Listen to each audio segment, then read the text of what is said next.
Hello, नमस्कार. आपल्या सर्वांचं आपल्या चॅनलवर स्वागत. मी वृषाली पोवार. सर्वांचे आपल्या पेजवर पुन्हा स्वागत.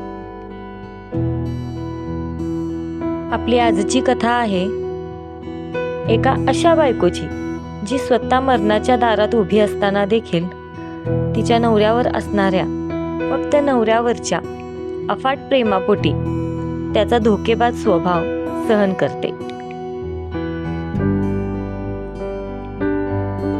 चला तर मग आपल्या कथेला सुरुवात करूया. आर्यन आणि रिया. आर्यन आणि रियाच्या लग्नाला 7 वर्षे झाली होती. सुरुवातीचे प्रेमाचे दिवस सरले होते आणि संसाराची एकसुरी सवय झाली होती. आर्यन एका मल्टीनॅशनल कंपनीत मोठ्या हुद्द्यावर होता. दिसायला हँडसम, बोलण्यात स्मार्ट असा आर्यन होता. तर त्याच्या उलट रिया होती.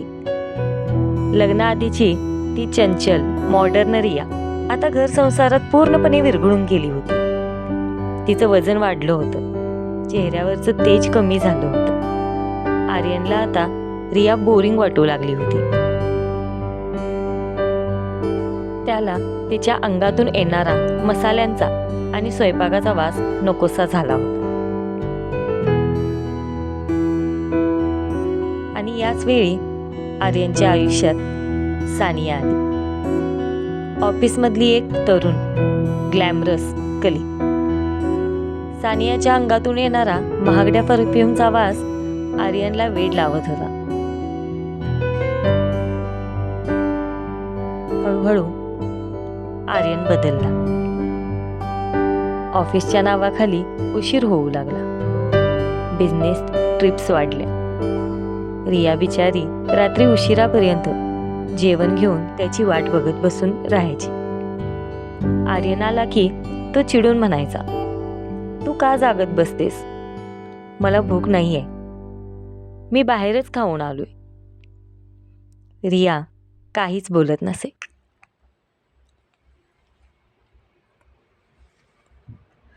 फक्त ताट झाकून ठेवायची त्याच्यासाठी. आणि त्याच्यासाठी गरम पाणी करायला जायची. आर्यनचा फोन आता नेहमी लॉक असायचा. पासवर्ड बदलला होता. रियाने कधी विचारलं तर तो ओरडायचा, "तुला माझ्यावर संशय आहे का? माझा स्पेस मला हवाय," असा म्हणायचा. रिया शांतपणे मान खाली घालायची. तिच्या या शांततेचा आर्यनला अजूनच राग यायचा. त्याला वाटायचं हिच्यात काहीच स्पार्क उरला नाही. जिवंत प्रेत आहे. आर्यनचं सानियासोबत 3 दिवसांसाठी लोणावळ्याला गेला. रियाला सांगितलं होतं की दिल्लीला अर्जंट मीटिंग आहे. त्या 3 दिवसात त्याने रियाला एकही कॉल केला नाही की रियाचा एकही फोन उचलला नाही. तो सानियाच्या प्रेमात आणि नशेत धुंद होता. 3ऱ्या दिवशी रात्री आर्यन घरी परतला. तो खूप खुश होता. त्याने बेल वाजवली पण दार उघडलं नाही. त्याच्याकडे एक्स्ट्रा चावी होती. त्याने दार उघडलं. घरात मिट्ट काळोख होता. एक विचित्र शांतता होती. तो बेडरूममध्ये गेला. रिया बेडवर झोपली होती. त्याने लाईट लावला. "रिया, उठ, मी आलोय. 3 दिवस फोन का नाही उचललास?" आर्यन चिडून म्हणाला. पण रिया हलली नाही. आर्यनने जवळ जाऊन तिला हलवलं. तिचं शरीर बर्फासारखं थंडगार पडलं होतं. तिच्या उशीखाली एक डायरी आणि काही मेडिकल रिपोर्ट्स होते.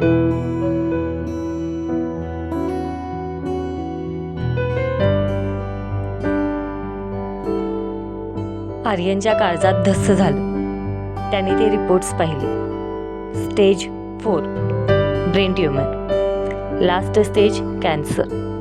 डॉक्टरांनी तिला 6 महिन्यांपूर्वीच सांगितलं होतं की तिच्याकडे जास्त वेळ नाहीये.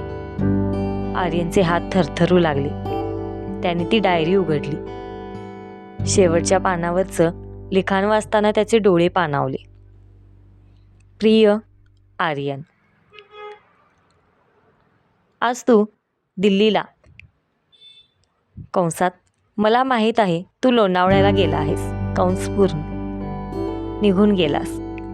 कदाचित जेव्हा तू परत येशील तेव्हा मी नसेल. मला माफ कर.